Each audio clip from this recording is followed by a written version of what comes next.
اس کا نون سے نام شروع ہوتا ہے، اس کا کاف سے نام شروع ہوتا ہے، اس کا جیم سے نام شروع ہوتا ہے، تو پورے خاندان میں کسی کا نام کاف، نون یا جیم سے تو شروع ہوتا ہی ہوگا، یا دوستوں میں، تو فوراً ذہن جو ہے ادھر منتقل ہو گیا۔ اب یہ بابا جی نے بتا دیا ہے، ہاں ہاں ہاں اس نے یہ بات کی تھی، کچھ باتیں یاد آنے لگی، اس کاف سے شروع ہونے والے نام کے ساتھ نفرت پیدا ہو گئی۔ اس بابے نے نفرت کا کاروبار کیا، اس نے تو 100 روپے 200 روپے لے لیے، لیکن دو انسانوں کے اندر نفرت ڈال دی۔ اس کا گریبان کل قیامت کے دن پکڑا جائے گا۔ ان ملنگوں کے پاس، ان ذوف الاعتقادی کو پھیلانے والوں کے پاس کبھی نہ جاؤ۔ تمہیں مصیبت پڑی ہے، تمہیں لگ رہا ہے کہ شاید میرے اوپر جادو ہے، تو پڑھو نا سورہ بقرہ، جادو جڑ سے اکھڑ جائے گا۔ 40 دن اپنے گھر میں سورہ بقرہ پڑھو، برکت ہوگی۔ کہتے ہیں مولوی صاحب 40 دن تو نہیں پڑھی جا سکتی، 2.5 پارے، ہمیں کوئی تعویذ ہی کرتے ہیں، ہم شارٹ کٹ چاہتے ہیں نا، روزانہ صبح 2.5 پارے سورہ بقرہ پڑھے، یہ تو ہم سے نہیں پڑھی جائے گی، تو آپ کوئی تعویذ ہی لکھ دیں۔ کاروبار میں برکت نہیں، میں کہتا ہوں پڑھو نا سورہ واقعہ، 3 رکوع ہیں، برکت ہوگی۔ ہم کہتے ہیں ہمیں تعویذ ملنا چاہیے، بس وہ ہم گلے میں رکھ دیں، بٹوے میں رکھ لیں، پرس میں رکھ لیں، اور ہمارا کام ہو جائے، ہمیں کچھ بھی نہ پڑھنا پڑے، ہمیں وضو تک نہ کرنا پڑے، نماز نہ پڑھنی پڑے، اور برکت ہو جائے۔ ایسے برکت تو نہیں آتی۔ اس لیے چھوڑو ان کی جان، آؤ قرآن مجید پہ آؤ، آؤ سجدوں پہ آؤ، آؤ دعاؤں پہ آؤ۔ سحری کے وقت اس کی رحمتیں آواز دے رہی ہوتی ہیں، حل من مسترزقن، ہے کوئی رزق مانگنے والا، اور تم اس وقت سوئے ہوئے ہو، سارے دن ٹھوکریں کھاتے ہو۔ آؤ نہ اس وقت جھولی پھیلا کے، ہاتھ پھیلا کے کہو مالک تو جھولیاں بھر دے۔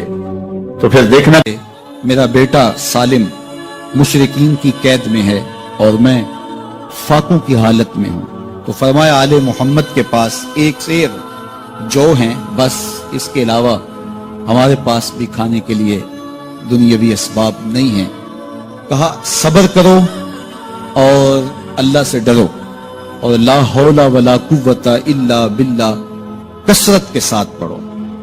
یہ ایسا وظیفہ ہے، ایک حدیث پاک میں آتا ہے کہ یہ 99 بیماریوں کا علاج ہے، اس میں سب سے کم درجے کی بیماری ہم اور غم ہے۔ یہ دکھوں کا مداوع ہے، مشکلات کا علاج ہے، اور یہ وظیفہ میرے حضور نے بتایا۔ حضرت ابو ذر غفاری رضی اللہ تعالیٰ عنہ کو حضور نے 5 چیزیں بتائی تھی، ان میں سے 5ویں چیز یہ تھی کہ ابو ذر کثرت کے ساتھ لا حول ولا قوت الا باللہ پڑھا کرو۔ فرمایا عرش الہی کے نیچے ایک خاص خزانہ ہے، یہ وظیفہ وہاں سے آیا ہے۔ یہ زندگی میں معمول بنا لو، جب پھنس جاؤ، مشکلات میں آ جاؤ، تو لا حول ولا قوت الا باللہ پڑھو، اللہ راستے کھولے گا۔ تو حضور نے 3 چیزیں فرمائی، اللہ سے ڈرو، صبر کرو، اور کثرت کے ساتھ لا حول ولا قوت الا باللہ پڑھو۔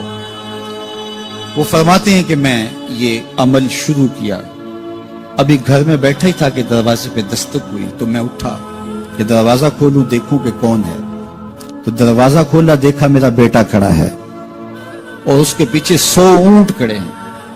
تو میں نے کہا کہ تم اور یہ اونٹ؟ کہا مجھے موقع لگ گیا، میں ان کی قید سے بھاگ آیا۔ وَيَرْزُقْهُ مِنْ حَيْثُ لَا يَحْتَسِبُ، وہ تمہیں وہاں سے رزق دے گا جہاں سے تمہیں گمان بھی نہیں۔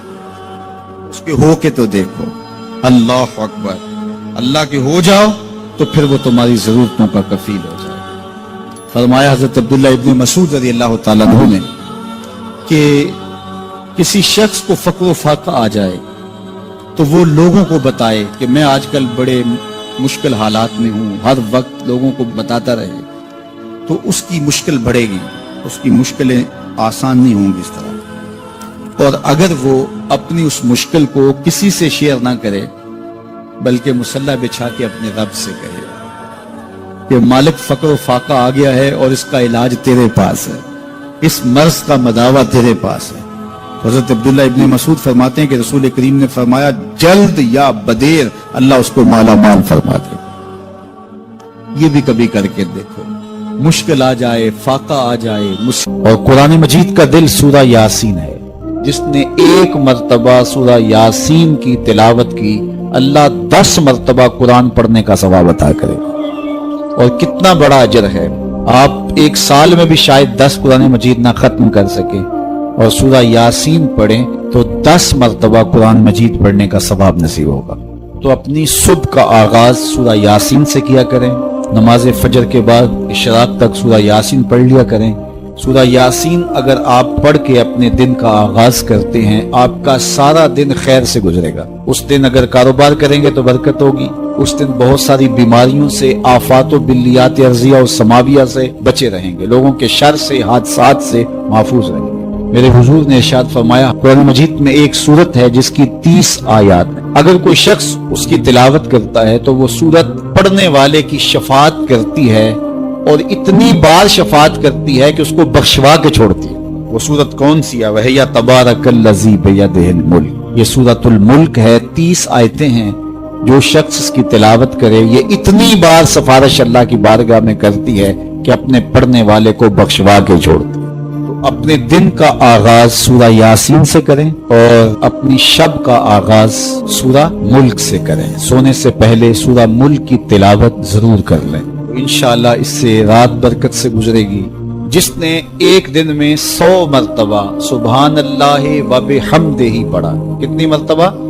100 مرتبہ کیا پڑھا؟ سبحان اللہ و بحمدہ، فرمایا کہ اس کے گناہ سمندر کی جھاگ کے برابر بھی ہوں تو اللہ معاف فرما دے گا۔ تو یہ اپنے وظائف میں شامل کر لیجئے، سبحان اللہ و بحمدہ۔ اور حدیث بخاری ہے کہ 2 کلمے ایسے ہیں جو اللہ کو محبوب ہیں اور زبان پر مشکل نہیں، زبان پر بڑے آسان ہیں، اور جب میزان پہ رکھے جائیں گے تو پلڑے کو جھکا دیں گے، بڑے بھاری ہیں میزان پہ۔ وہ 2 کلمے یہی ہیں، سبحان اللہ و بحمدہ، سبحان اللہ العظیم۔ تو اگر اس کو 100 مرتبہ روزانہ پڑھے تو سمندر کی جھاگ کے برابر بھی گناہ ہو تو اللہ معاف فرما دیتا ہے۔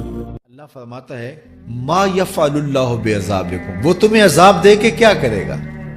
ذرا لہجہ دیکھیے، ذرا انداز، ما یفعل اللہ بعذابکم، وہ تمہیں عذاب دے کے کیا کرے گا؟ تم اس کی مخلوق ہو، اپنے دستے قدرت سے اس نے تمہیں بنایا ہے، تو وہ تمہیں عذاب دے کے کیا کرے گا؟ اس کی ضرورت نہیں ہے کہ تمہیں عذاب دے، نہ اس کی چاہت ہے کہ تمہیں عذاب دے۔ کوئی خود چھلانگے لگائے تو اس کی مرضی۔ فرمایا کہ ما یفعل اللہ بعذابکم، وہ تمہیں عذاب دے کے کیا کرے گا؟ ان شکرتم وآمنتم، اگر تم شکر ادا کرو اور ایمان لاؤ تو وہ تو قدردان ہے جو کوئی اس کا شکر کرتا ہے اور جو اس پر ایمان لاتا ہے۔ تو اللہ اس کے لیے عذاب نہیں رکھا، اس کے لیے رحمتیں رکھی ہوئی ہیں۔ تمہیں دستے قدرت سے بنایا ہے اور وہ تمہیں خوش دیکھنا چاہتا ہے، تمہیں خوشحال دیکھنا چاہتا ہے، تمہیں سرشار دیکھنا چاہتا ہے، تمہیں نہال دیکھنا چاہتا ہے، تمہاری زندگی کو خوشگوار دیکھنا چاہتا ہے۔ تم نے اپنے آپ کو خود اپنے اعمال کی وجہ سے مصیبتوں میں ڈالا ہے، تو کہا شکر کرنے کی عادت ڈال لو، دیکھنا پھر اللہ تعالیٰ جل شانہ کی رحمتیں تمہارے اوپر کس طرح اترتی ہیں، اس کی نوازشیں تمہارے اوپر کیسے برستی ہیں۔ توکل اگر ہم سیکھ جائیں تو توکل ایک ایسی دولت ہے کہ جو خوشحال زندگی کی ضمانت بنتی۔ جب ہم اللہ پر توکل نہیں کرتے اور ہم سمجھتے ہیں یہ سب کچھ ہماری محنت کا نتیجہ ہی ہوگا، اور نتیجہ جب نہیں آتا تو پھر ہم بے چین مضطرب ہو جاتے ہیں۔ اور جب ہم اس پہ توکل کر لیں تو پھر ہمارا صرف اتنا ہی کام ہے کہ میاں ہم یہ کام کر رہے ہیں، بس یہ حکم، ہم بیج بو رہے ہیں، بس یہ حکم ہے اور بو رہے ہیں، باقی اس پہ بھروسہ ہے، یہ کام اس کا ہے کہ اس نے اس کو اگانا ہے، اس کے اوپر پھل لگانے ہیں۔ تو جب اس پہ توکل ہو جائے تو بندہ سوکھا رہتا ہے، ورنہ بندہ مشکل میں مبتلا ہو جاتا ہے۔ بسا اوقات ایسا ہوتا ہے کہ بندہ ایک منصوبہ تیار کرتا ہے، اس کا عملی نتیجہ اس کو سامنے نظر آ رہا ہوتا ہے، لیکن نتیجہ بالکل الٹ جاتا ہے۔ سید علی المرتضیٰ فرماتے ہیں میں نے اپنے ارادوں کی شکست سے ہی اپنے رب کو پہچانا ہے، کہ میں ایک منصوبہ تراشتا ہوں کہ یہ اور یوں ہوگا اور وہ ہونا چاہیے، لیکن نتیجہ وہ نہیں آتا، تو کوئی طاقت ہے اس کا جو نتیجہ بدل دیتی ہے۔ تو بندہ اس طاقت پہ یقین کرتے، اس پہ توکل کر کے جو ہے وہ اس پہ بھروسہ کر لے تو زندگی سوکھی ہو جاتی ہے۔ مغرب میں جو اللہ پر یقین نہیں رکھتے وہ خودکشی کر لیتے ہیں کہ یہ کیوں ہو گیا، ایسا نہیں ہونا چاہیے تھا، لیکن ہم خودکشی اس لیے نہیں کرتے، ہم کہتے ہیں میرا رب جس طرح چاہے اس طرح ہی ہوتا ہے، جو اس نے طے کیا ہوا ہے وہ کر کے رہتا ہے۔ اس لیے تم اس پہ توکل کر لو اور اس پہ بھروسہ کرو۔ حضور علیہ الصلوۃ والسلام نے فرمایا لو انکم توکلون علی اللہ حق توکلہ، اللہ پر توکل کرنے کا جو حق ہے اگر تم وہ ادا کر دے تو فرمایا اللہ تمہیں ایسے رزق عطا کرے جیسے پرندوں کو عطا کرے۔ ہمارا تو کاروبار ہے، یہ فیکٹری ہے، یہ دکان ہے، یہ ہماری نوکری ہے، ہم نے یہاں سے کمائی کرنی ہے. پرندوں کا کوئی کاروبار نہیں ہوتا, کوئی نوکری نہیں ہوتی, کوئی ٹھیا, کوئی اڈا نہیں ہوتا جہاں جا کے انہوں نے رزق کے لیے کوئی آغاز کرنا ہوتا ہے. بلکہ حضور نے فرمایا تغدو خماسا وتروح بطانا, جب وہ صبح گھر سے نکلتے ہیں تو خالی پیٹ نکلتے ہیں اور انہیں کوئی اپنی منزل کا تعین نہیں ہوتا, جدھر خیال آیا اڑ گئے ادھر. لیکن کبھی ایسا نہیں ہوا کہ شام کو خالی پیٹ واپس آئے ہوں. کہا وہ پیٹ بھر کے آتے ہیں. باہو بولے بن توکل پنچھی اڑ دے, خرچ نہ پلے زیرا ہو. جب گھر سے اڑتے ہیں تو ان کے پلے نہ کوئی خرچ ہوتا ہے, نہ راس المال ہوتا ہے, نہ کوئی اوزار ہوتے ہیں, نہ کوئی ہتھیار ہوتے ہیں, کچھ بھی نہیں ہوتا. یوں ہی گھر سے نکلتے ہیں, کبھی بھی خالی پیٹ نہیں آئے. فرمایا اگر اللہ پہ پرندے توکل کر لیں تو اللہ اسے بھی عطا کرتا ہے, تم توکل کرو گے تو تمہیں عطا نہیں کرے گا. اور یہ بات پکی ہے کہ آپ جب راہ خدا میں دیتے ہیں تو آپ کے رزق میں, مال میں کبھی کمی نہیں آتی. اللہ کے محبوب نے 3 چیزیں قسم کر کے کہی. حضور نے کچھ چیزیں ارشاد فرمائی تو ان میں سے 3 چیزوں کے بارے میں فرمایا کہ یہ تو میں اللہ کی قسم کر کے تمہیں کہتا ہوں. اور ان میں سے ایک شے یہ کہ ما نقص مال عبد من صدقہ. فرمایا میں اللہ کی قسم اٹھا کے کہتا ہوں کہ صدقے سے مال کم نہیں ہوتا. تمہارا کیلکولیٹر حساب یہی بتاتا ہے کہ جو ہے وہ کم ہو گئے. 100 میں سے 10 دے دیے تو باقی 90 رہ گئے.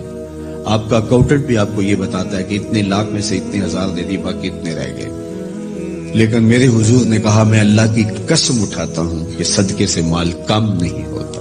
دوسری بات فرمائی کہ جو شخص مانگنا شروع کر دیتا ہے, سوال کا دروازہ کھول دیتا ہے, اس کی کمی پوری نہیں ہوتی. یہ بھی میں اللہ کی قسم اٹھاتا ہوں. اور تیسری بات میرے حضور نے قسم فرما کے یہ کہی کہ جو شخص کسی کو معاف کر دیتا ہے, کسی نے کوئی زیادتی کی وہ معاف کر دیتا ہے, تو حضور فرماتے ہیں میں اللہ کی قسم اٹھا کے کہتا ہوں اس کی عزت میں فرق نہیں آئے گا. تو یہ 3 چیزیں حضور نے قسم کر کے فرمائی. تو اس لیے ہم اپنے ہمسایوں کو دیکھیں, ان کی ضروریات کا خیال رکھیں. تو حضور کی سیرت کا یہ عنوان جو حضرت خدیجۃ الکبریٰ سے بہتر کون جانتا تھا, اپنا سارا مال انہوں نے حضور کو پیش کر دیا جب نکاح ہوا حضور سے کہ حضور اب یہ میرا نہیں یہ آپ کا ہے. اور وہ سارا مال حضور نے لوگوں میں بانٹ دیا, ضرورت مندوں کی کفالت کرتے رہے. تو کہا وَتَحْمِلُ الْكَلَّةَ, آپ لاچاروں کا بوجھ اٹھاتے ہیں. وَتَقْسِبُ الْمَعْدُومَ, اور جن کا کوئی نہیں ہے آپ ان کے کفیل بن جاتے ہیں اور آپ کمائی کر کے ان کے گھر کی ضروریات کو پورا کرتے ہیں. وَتَقْرِ الضَّيْفَ, اور آپ کی یہ خوبی ہے کہ آپ مہمان نواز ہیں. مہمان نوازی آپ کا شعار ہے, آپ کا طرز زندگی ہے. اور مہمان کو جو کھلایا جاتا ہے اس کا حساب بھی نہیں ہوتا, اور مہمان کے ساتھ جو بیٹھ کے کھایا جاتا ہے اس کا بھی حساب نہیں ہوتا. اور مہمان اپنا رزق خود لے کے آتا ہے اور برکت چھوڑ کے جاتا ہے. تو مہمان کو کبھی بھی بوجھ نہیں سمجھنا چاہیے. تو کہا کہ اور تیسری اور آخری بات فرمائی وَتَعِينُ عَلَى نَوَائِبِ الْحَقِّ, جو لوگ مشکلات میں پھنسے ہوتے ہیں, مصیبت میں پھنس جاتے ہیں, مسائل میں گھر جاتے ہیں, آپ ان کی مدد کرتے ہیں. ابھی حضور اعلان نبوت نہیں کیا, ابھی پہلی وحی نازل ہوئی ہے, تو حضور کی ماضی کی سیرت کو حضرت خدیجۃ الکبریٰ لوگوں کے سامنے رکھیں. آپ اس سے بھی پیچھے چلے جائیے. جب شب ابی طالب میں حضور کو حضور کے خاندان سمیت محصور کر دیا گیا, قریش مکہ نے حضور کو روکنے کے لیے بڑی کوششیں کی, لیکن حق کا یہ مسافر کبھی بھی رکنے والا نہیں تھا. بلکہ حضور کے چچا کو بلا کے کہا کہ اپنے بھتیجے سے پوچھو کہ تمہارا مسئلہ کیا ہے. دولت مال چاہیے تو ہمسائے لوگ مل کے اتنی دولت ان کو دے دیتے ہیں کہ کوئی کمی نہیں رہے گی. اور اگر کسی خاتون سے نکاح کرنے کی آرزو دل کے کسی گوشے میں ہو تو وہ بھی بتائیے. کسی سردار کی بیٹی سے نکاح کرنا چاہیں تو ہم اس کے لیے بھی حاضر ہیں, لیکن یہ بتوں کی مخالفت چھوڑ دی جائے. تو جب بہت ساری باتیں کی سب نے مل کے کی اور جو ہے وہ دباؤ بھی ڈالا کہ اگر نہیں یہ کرتے تو پھر حالات کی تلخیاں اور جو کچھ ہے وہ آپ کے سر پہ ہوں گے. تو حضور کے چچا جناب ابو طالب حضور کے پاس آئے تو ان کی طبیعت پر کچھ بوجھ تھا. تو انہوں نے کہا کہ بھتیجے میں اکیلا اتنے قبائل کے ساتھ لڑائی کا بوجھ نہیں اٹھا سکا, میری کمر کمزور ہے. تو حضور علیہ الصلوۃ والسلام کی خدمت میں انہوں نے کہا کہ وہ تو اس طرح کی باتیں کر رہے ہیں. تو آقا کریم نے جو جواب دیا وہ سنیے. آپ نے فرمایا یا امی لو وضع الشمس فی یمینی والقمر علی یساری، اگر وہ سورج میرے دائیں ہاتھ میں رکھ دیں اور چاند کو لا کے میرے بائیں ہاتھ میں رکھ دیں اور دنیا بھر کے خزانے میرے قدموں میں ڈھیر کر دیں، میں کبھی بھی حق کو باطل اور باطل کو حق نہیں کہہ سکتا۔ یہ وہ چیز ہے جہاں پر ہمیں کھڑا ہونا چاہیے۔ یہ رشوت کیا ہوتی ہے؟ ہم اداروں میں افسر بن کے بیٹھتے ہیں اور ہم کسی ذمہ دار منصب پہ بیٹھتے ہیں تو ہمیں چند ٹگوں سے کوئی خرید لیتا ہے، ہمارا ضمیر پھر کہاں ہوتا ہے؟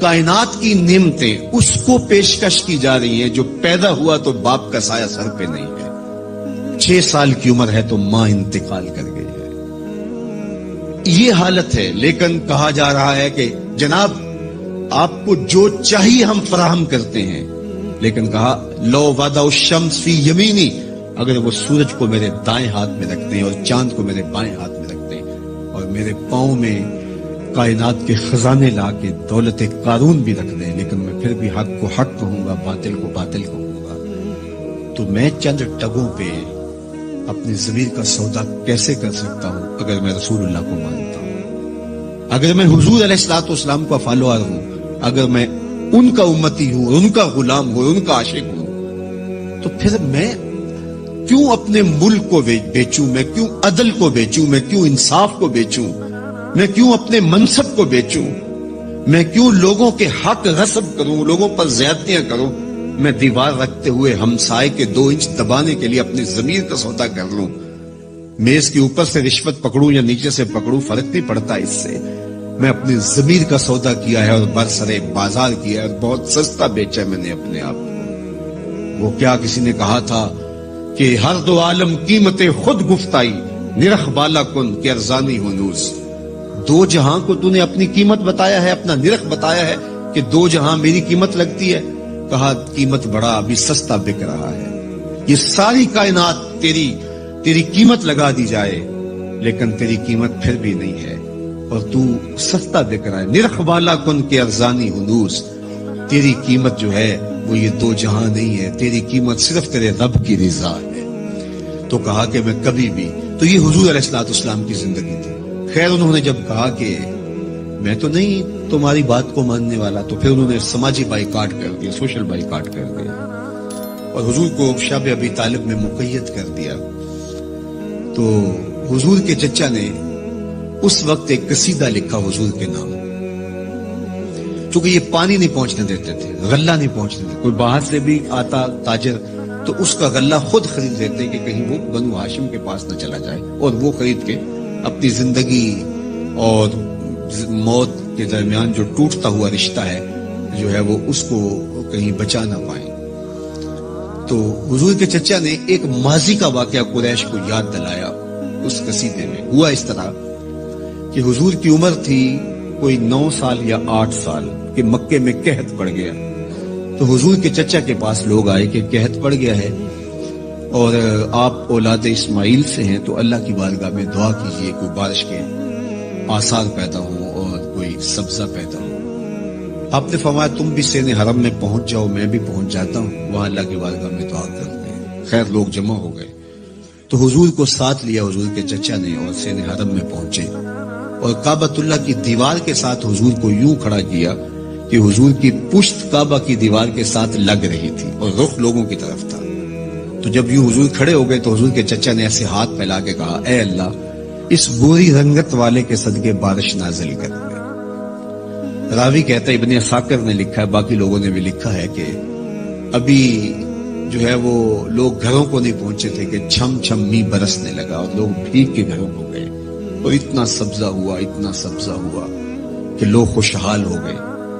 تو آج جب حضور علیہ السلام اور حضور کے خاندان کو شب ابی طالب میں مقید کر دیا گیا تو کچھ پہنچنے بھی نہ دیا جاتا، تو حضور کے چچا نے یہ پرانا واقعہ قریش کو یاد دلاتے ہوئے کہا وَأَبْيَضُ يُسْتَسْقَى الْغَمَامُ بِوَجْهِهِ سِمَالُ الْيَتَامَى عِصْمَةٌ لِلْأَرَامِلِ، آج تم پانی نہیں پہنچنے دیتے، غلہ نہیں آنے دیتے، وہ واقعہ بھول گئے ہو جب قحط پڑا تھا اور نہ بارش برستی تھی نہ سبزہ اگ رہا تھا، جانوروں کی چھاتیاں بھی سوکھ گئی تھی، دودھ بھی نہیں مل رہا تھا،